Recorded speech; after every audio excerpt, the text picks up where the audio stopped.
Good evening, everybody. This is episode 26 of our Let's Play series in Space Engineers, version 1.190.1.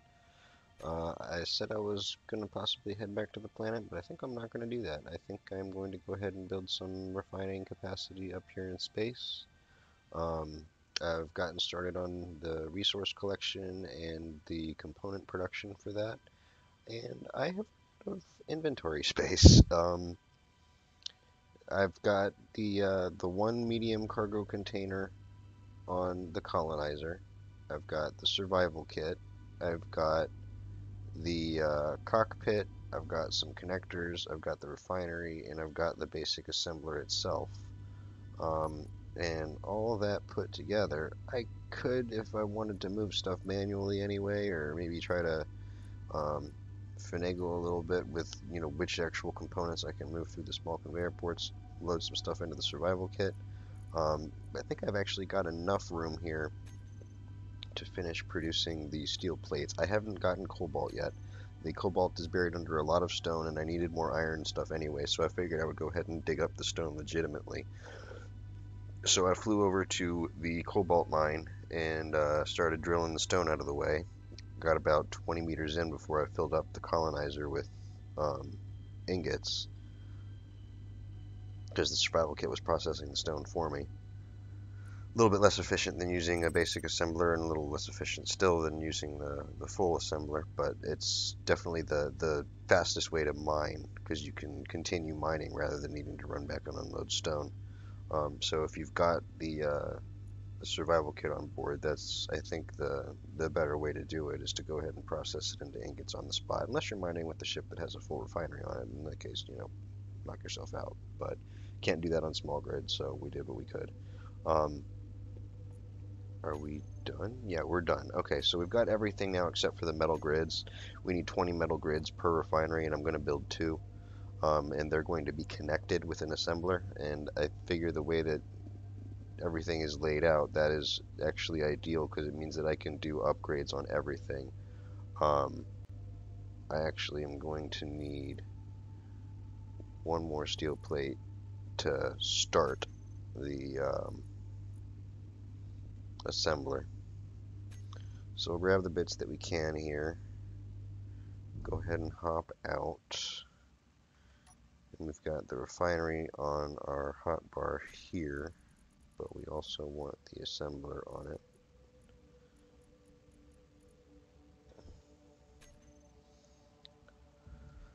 So, location. I think I am eventually going to actually have this converted to a ship, and we'll get some thrusters and gyros and stuff placed around it. But in the meantime, our main concern is the assembler and the two refineries.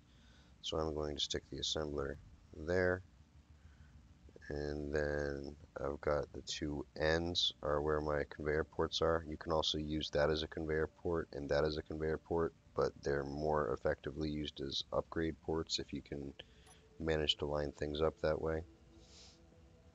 And then the refineries, I'm going to connect to these side ports here. I could do the bottom or the top, but I think I am going to use the side ports, because I think that's going to be best for the profile, because otherwise it's going to be super long. Where did that just go? There it is. Lost my bits for a minute. Alright. So that is going to go. Do I want it there? Or do I want it there? It does not especially matter. Yeah, it doesn't matter, because I can always roll it. So that one's going to go there. And then this one is going to go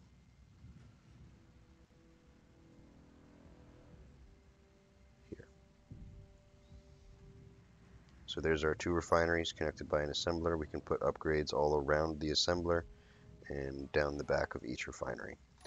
And the main thing for doing that now is that allows us to offload all these components that we have stuck in cargo over on the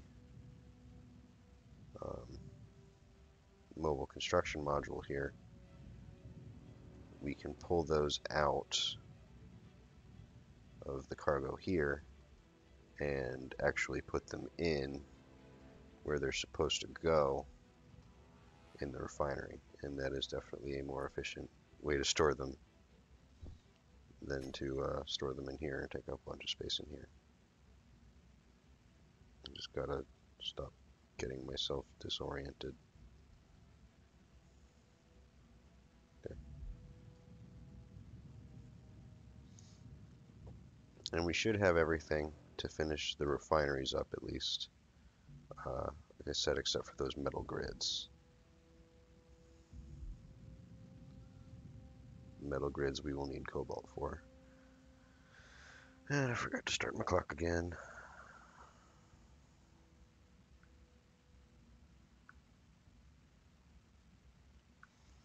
But yeah, because it was taking so long to get resources and because I had run out of space, I figured I'd go ahead and start recording the episode now. I was hoping to get all the resources, collected before I started recording. But since I ran out of cargo space, I am going ahead and starting up here. And we'll probably take at least one trip over to the mine and at least start doing some work, depending on how time works out there. I don't want to spend a whole lot of time just sitting there digging a hole in the ground. That's not particularly exciting. I mean, I do want to show the process. I should turn this stuff off. Engines and gyros can turn off. I also filled everything up. So I filled up I think I have I have the hydrogen generator still on. I filled up all the batteries. The batteries on the Colonizer are full. The battery on the construction module is mostly full. It's kind of going back and forth there because it uses a little bit of power. But we are actually able to operate all of this on the hydrogen engines. I'm also able to operate my Colonizer's ion engines on the hydrogen engine. Ion thrusters, rather, on the hydrogen engine for power.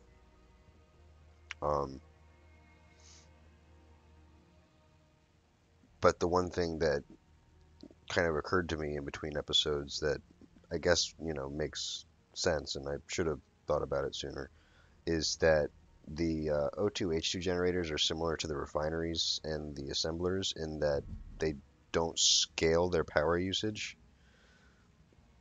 Like the batteries and the solar panels and the wind turbines and the engines and all that will kind of scale their power production. And because the engines use hydrogen to do their power production, when they scale their power production, they scale the amount of hydrogen that they use. So if you're not using much of the hydrogen engine's capacity, you're not going to be using much of the hydrogen. But if you have that hydrogen being restocked by, let me go ahead and offload these two things because I'm real close by here and I can fit more cargo in. If your O2H2 generators are resupplying hydrogen to those engines as they're running, they'll be using 100 kilowatts of power no matter how quickly they're refining that ice. So what it makes sense to do is to turn those off and let your hydrogen run down a little bit and then turn them off on kind of in a spurt to replenish your hydrogen and then turn them back off again. So that's what I've started doing. And when I'm not running the O2H2 generators, I can actually run all of the ion thrusters very comfortably. I can go full throttle in all three axes. Yeah, I will go ahead and jump in there just to refill stuff. So it definitely makes sense to do that, and that's kind of how I've been managing my power consumption a little bit lately, just to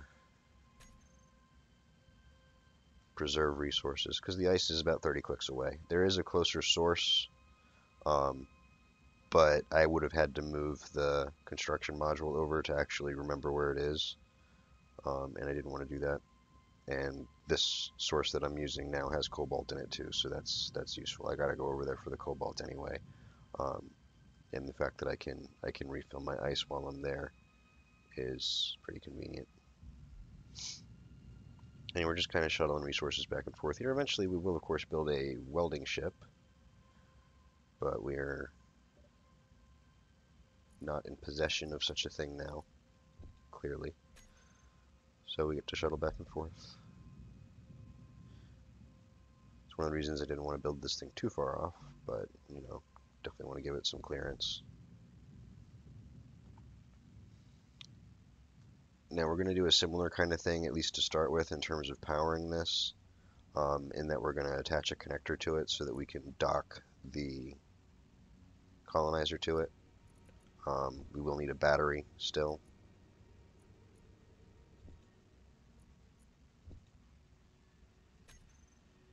To get started, or a single solar panel, whatever we wanted to do there. I'll probably do the battery because we're going to want batteries on here eventually anyway.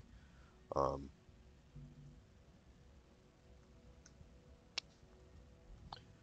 but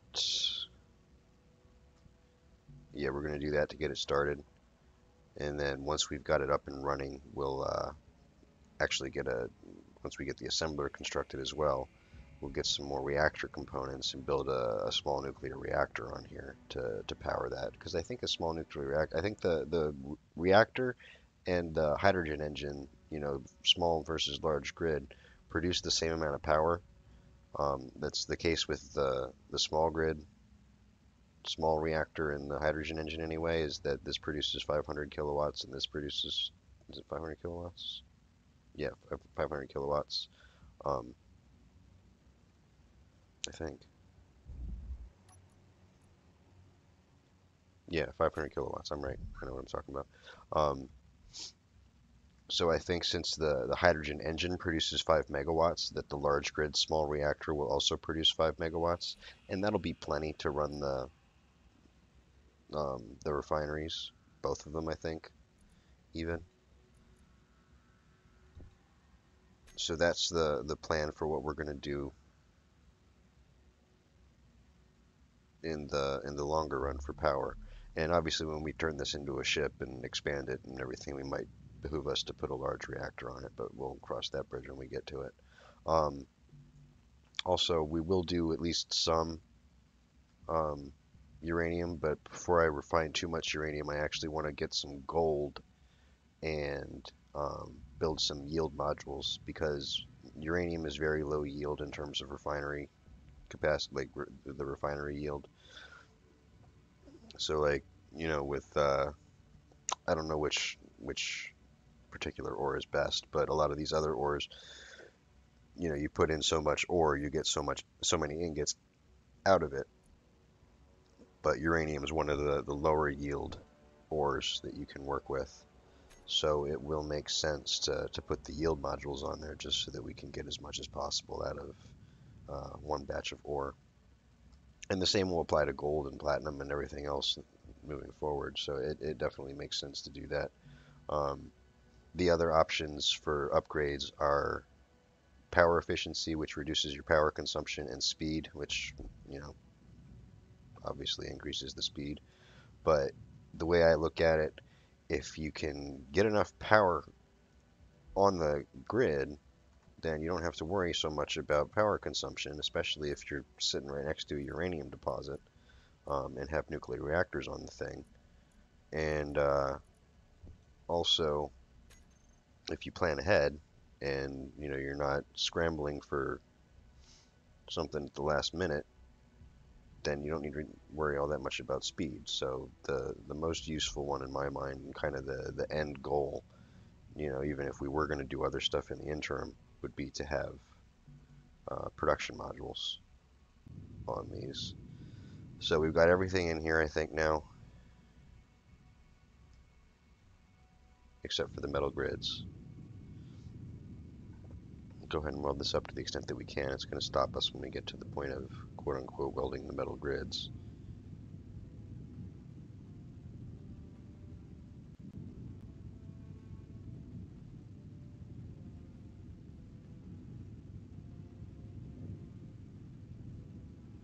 And I haven't done any of the components for the assembly machine, the assembler. And we will need that assembler complete before we can do the yield modules, because I know the yield modules require superconductors, and those require gold. Yeah, I knew we weren't going to quite get to functional. But we're right below the line, so as soon as we get those metal grids, as soon as we get that cobalt, we will be able to finish these.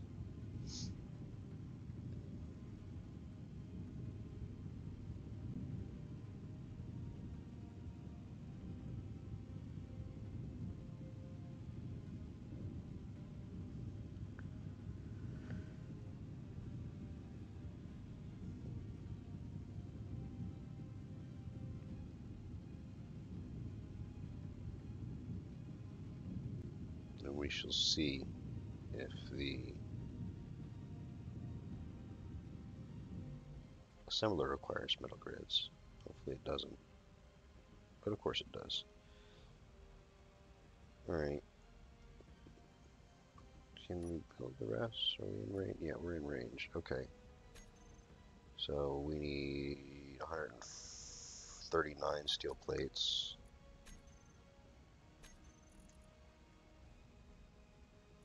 And 10 more metal grids.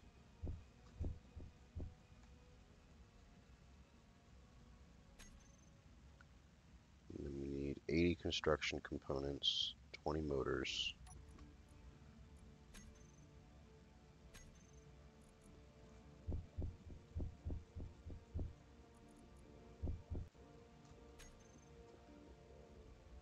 Ten displays, and 160 computers.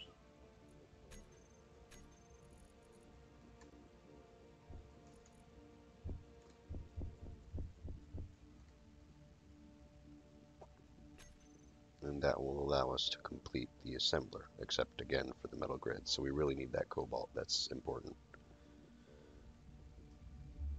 Can we bump into this without moving? Yeah, looks like it. It might be a station, or I might be wrong about being able to bump stuff and have it start flying off on you. We will check it once we get a control panel somewhere.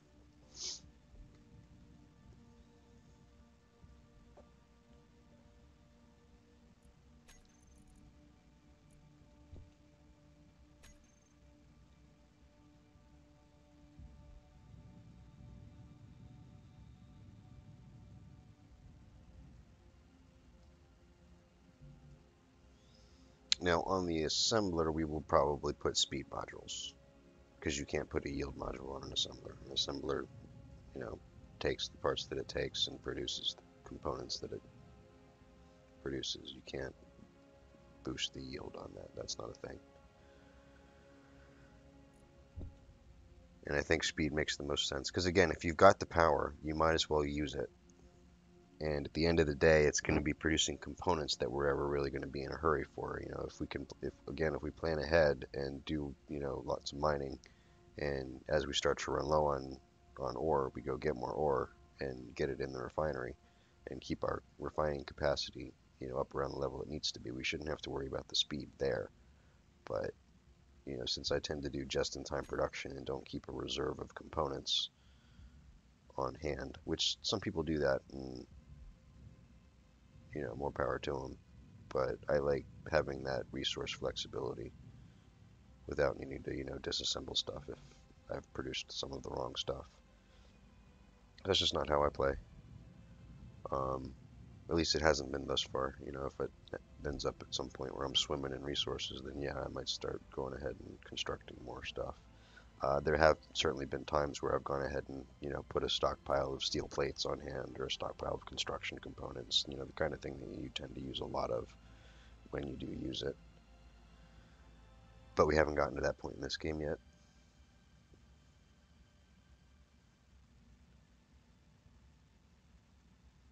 So once I have these displays and computers in and weld the assembler up as much as I can, I guess we will spend the remainder of the episode taking the colonizer and flying over to the cobalt mine. And again, we still haven't actually reached the cobalt, so I'm just going to be digging up stone I suppose I could, right-click drill, but again, we need the resources anyway, and we can bounce all over the place from asteroid to asteroid to pick up, iron, nickel, and silicon, or we can just dig up the stone and hold on to it um, on our way down to the cobalt mine. So I think that it makes a little bit more sense to do that, um, especially at this point.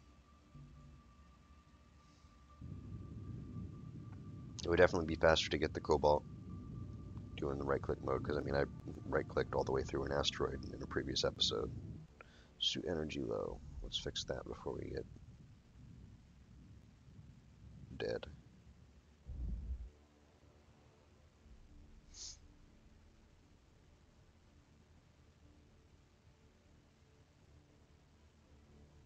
So you can see our hydrogen tanks are depleting, but they're depleting pretty slowly. We can turn on the O2H2 generators. I've got them separate now, and there's just a single off switch. I kind of reconfigured the hotbar a little bit so that, we can use just one O2H2 generator, if that makes sense. I'm pretty sure we're still good on ice. Oh, we're lagging. Just don't crash. I can live with lag, just don't crash. I think we still have, yeah, we still have a decent amount of ice. We still got 5,000 in here. Nope, 10,000 in here. I'm gonna go ahead and move this back over here. And move this over here. Now that we got all these components out, we can rearrange our inventory so it makes sense. I do want to take this back. I pulled them out so I had more room to move components, but we're done with that now. All that is empty as it should be. That refills as it needs to. Still at 97%, so it's not done yet. And where does it make the most sense to store this stuff? I think in the refinery, because the refinery's got... Nope, the refinery's full already. The refinery is full of gravel.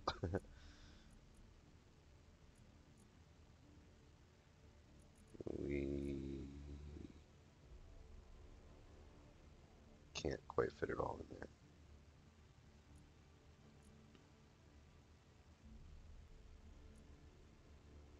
Yeah, that's over 4,000 liters. That's a lot of gravel.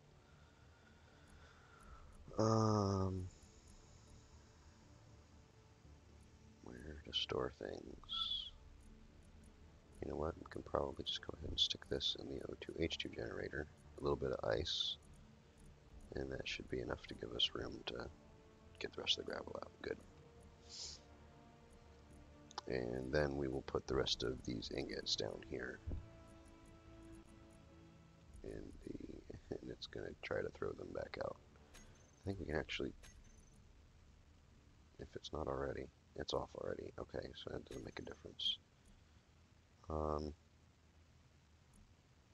That's fine. Oh, it's putting them there because it needs them for the metal grids, but it doesn't have the cobalt, so it's just waiting. That's why it's pulling it in. That makes sense. All right, I know what's going on. I know how to play this game. All right, so inventory is clean. I was in the middle of welding up the assembler, at least as far as we can weld it up. And then I started to run out of energy and got sidetracked.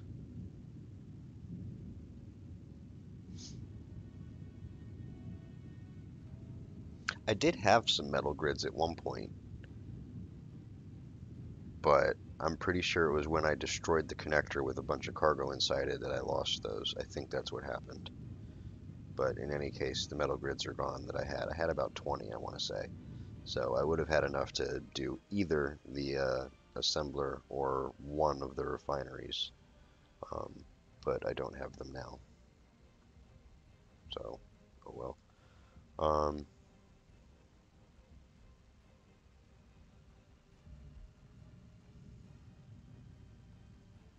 I think that's good for now. I'm trying to decide if I want to go ahead and put some kind of power supply on here and a connector on here, but I don't think there's any particular rush.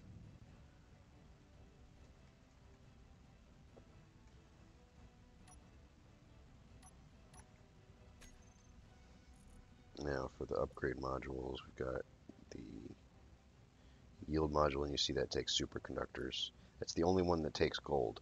Everything else we can do um, actually with stone refined ingots. You know, we don't even need metal grids. Um, we do need a basic assembler, at least, that we can't use as a survival kit. I thought well, we can actually use the basic assembler for everything except for the superconductors as well. So we need the gold and the assembler, the advanced assembler to do the yield module, but all the other modules we can actually do with the basic assembler and with stone refined ingots.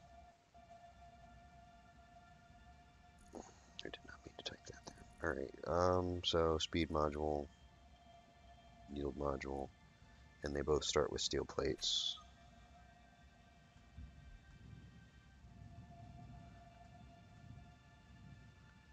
I'm going to go ahead and clamp these. No, I'm not. I'm not going to bother.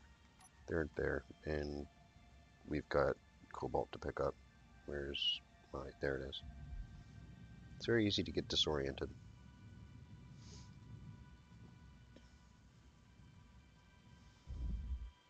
Alright. Yeah, we've been running the hydrogen engine, or the O2H2 generator this whole time. That's not actually ideal, because we're basically wasting ice. We're using ice to create hydrogen, or yeah, to create hydrogen, to run the engine to create hydrogen, to use ice to create hydrogen. So it's kind of a big circle of waste of time, and mostly a waste of ice.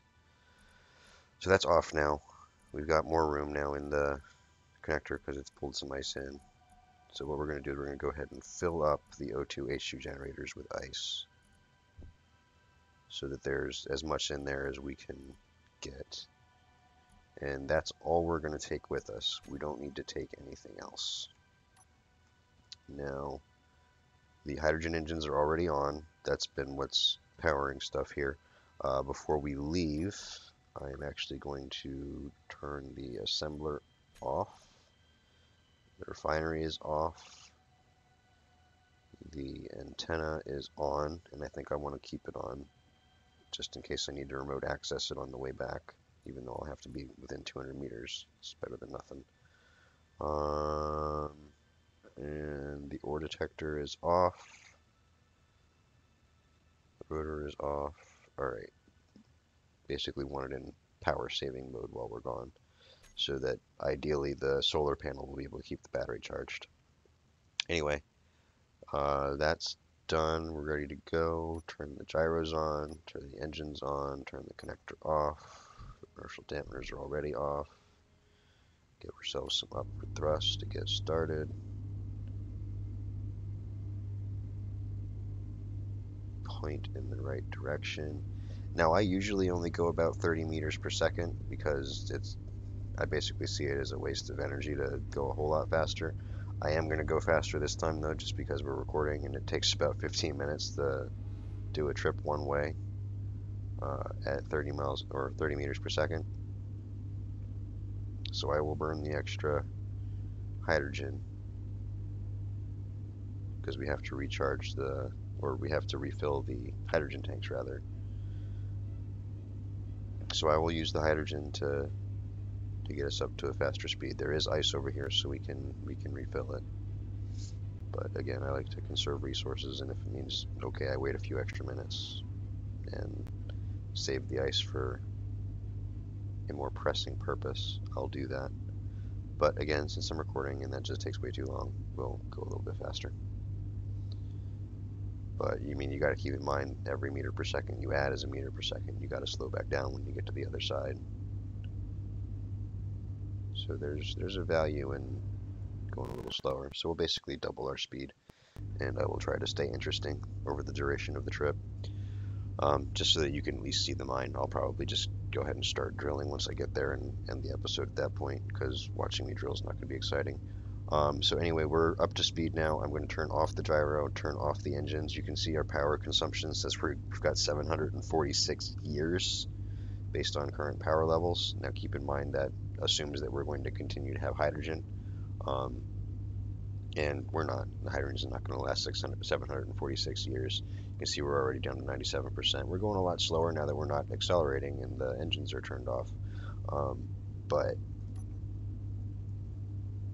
that dropped down while we were accelerating because the hydrogen engines were burning more hydrogen to produce more energy for the duration of that acceleration.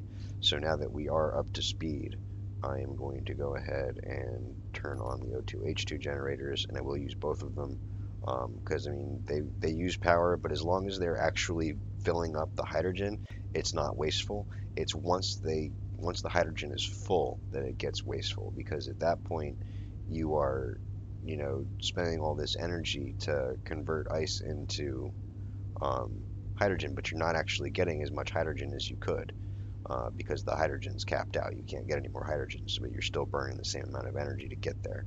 So that's when it's wasteful, is when you're at 100% and you're still running an O2H2 generator because you are going to burn 100 kilowatts of energy and not get the full value for it because you're not going to get all the hydrogen because most of it's you're capped. So you're not going. I mean, you don't waste the ice. The ice goes slowly too, but it's going to go faster than it would because you need to power the O2H2 generator. And if you're using hydrogen engines for power, then you're just burning that much more hydrogen and therefore that much more ice to run O2H2 generators that aren't working at full efficiency. So again, this is something that kind of occurred to me, and you got to think about it for a second and be like, wait a second, what's going on here? Maybe it was more intuitive for somebody else, and they were immediately like, yeah, I don't run my O2H generators unless my hydrogen is actually low. And again, that's what makes sense to do because it is definitely wasteful of ice to basically use the ice just to run the O2H2 generators. But yeah, this is going to be a little bit quicker than it usually is because I'm going twice as fast as I usually go. But we've got a nice little tunnel that goes through the middle of this asteroid over here. I didn't drill it. It's definitely much bigger than one that I could drill with this ship, at least, easily. And, the ice is exposed to the tunnel, but the cobalt's behind about 50 meters of rock. And, like I said, we've gone through about 20 meters of it so far, with the survival kit turning all that into useful stuff. Um, and that's how I was able to go 20 whole meters with just this ship and its cargo capacity because it fills up with stone pretty quickly. um, but as long as you can process that stone into ingots and gravel and stuff, you're able to then refill it and also use a little bit more of the cargo capacity available to you because you can't put stone in the output inventory of the survival kit, but you can't put ingots in there. So that's an extra 1,000 liters of cargo space.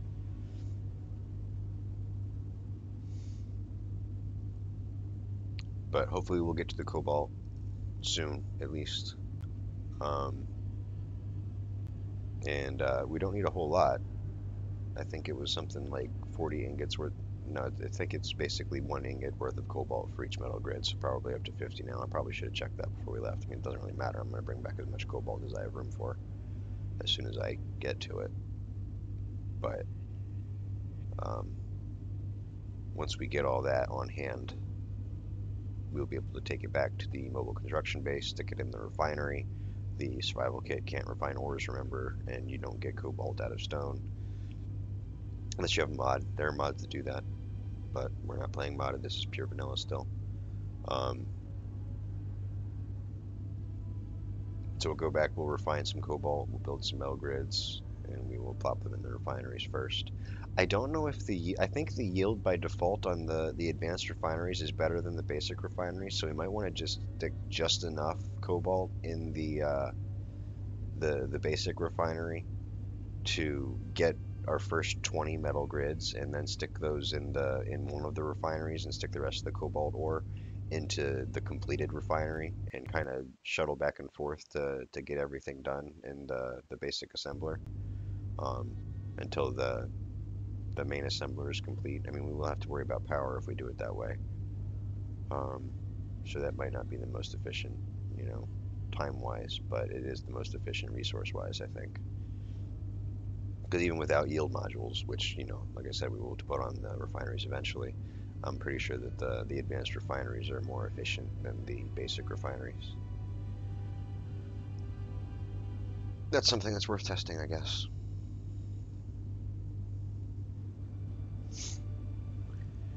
So plans for the next episode. Um, I'm going to go ahead and finish drilling to the cobalt, at least off camera. We'll stop this episode when we get there, and you can see how deep our hole is so far and what the asteroid looks like and kind of what the mining process is, just to start. Um, and then, so I will finish getting to the cobalt and take it back to the base. Um, and I think I'll go ahead and start recording there just so that you can, see us finish up and have our first real resources in space. I mean, ice counts, I guess, and stone counts, I guess, but those are all relatively easy to deal with. I mean, we can deal with that stuff really with the stuff that we brought with us from the Earth-like planet, but the first resources that we actually need to process with the refinery and can't process with anything else.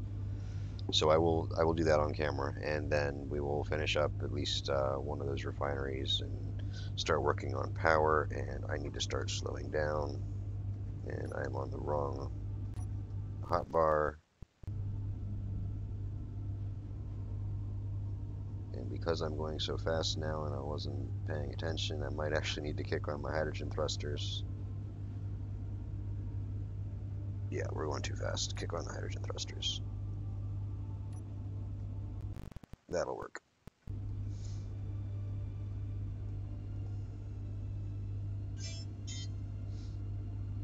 Entrance to the tunnel is down here.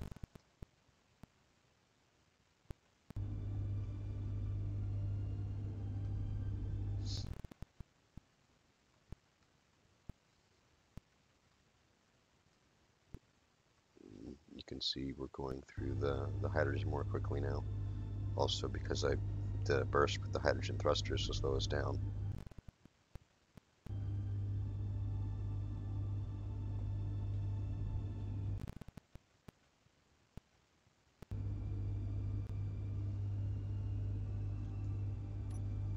Go ahead and turn on our mining gear, turn on the ore detector, the antenna, and the spotlight.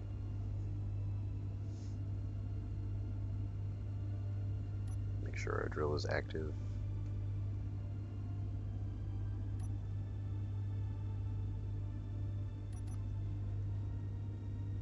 Refill our hydrogen.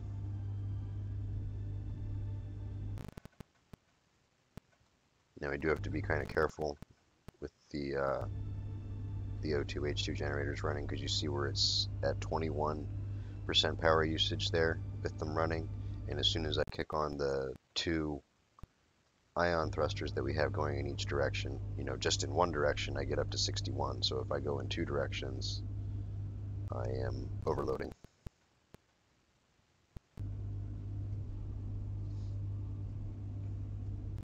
Not a big deal, just means I need to plan my maneuvering a little bit more carefully, and as long as those are running. But now we're done, and now that we are done, I still can overload it, but not with two directions. I have to do all three.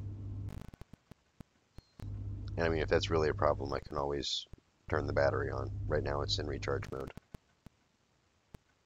so there's no power draining out of it. It is just using the hydrogen engines to keep it at full capacity, fully charged. I marked these bookmarks with a $sign because they're the ones that we're actually using right now. They're, fully accessible. Well, this one's not quite yet, but we're working on it. The ice is fully accessible to a mining ship.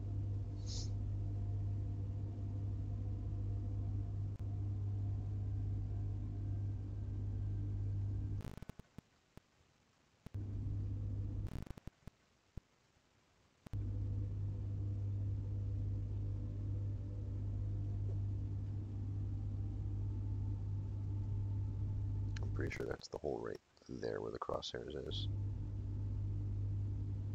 We will be able to see the ore detector marker in a minute here. Yeah, there it is. And yeah, that is the hole.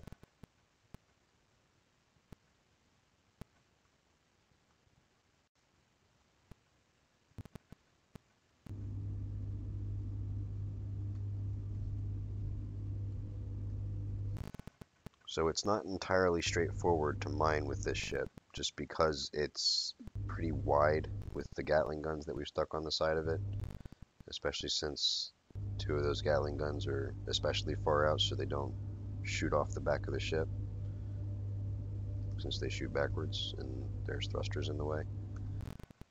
So we got to kind of swing around a little bit to make sure there's enough room for the ship to go into the hole that it creates. Now when you use the right-click drilling mode, it does drill a bigger hole, so you don't have to worry about that quite as much. But with the left-click mode, we do have to accommodate that. So I turned the survival kit back on. It was off for the duration of our flight because it does take 15 kilowatts just on flea power. So I mean, if we had died, it wouldn't have been very useful. We would have respawned back down on the planet, which would have been upsetting. But I didn't expect to die. I guess you never really do you? But yeah, so I turned that back on. We've still got all the ingots queued up. And now we just kind of swing around in a circle here. And we do have to pause every now and then to let the drill empty out at the very least.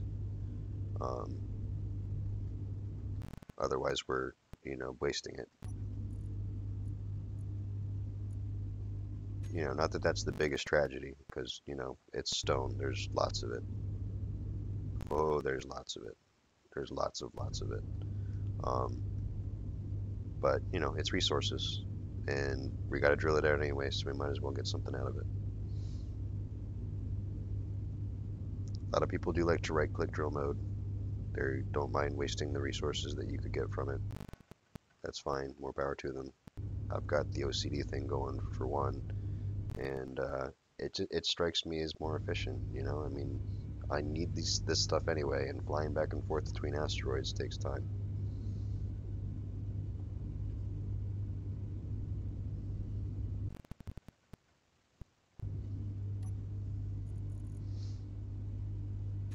Drill's still not full.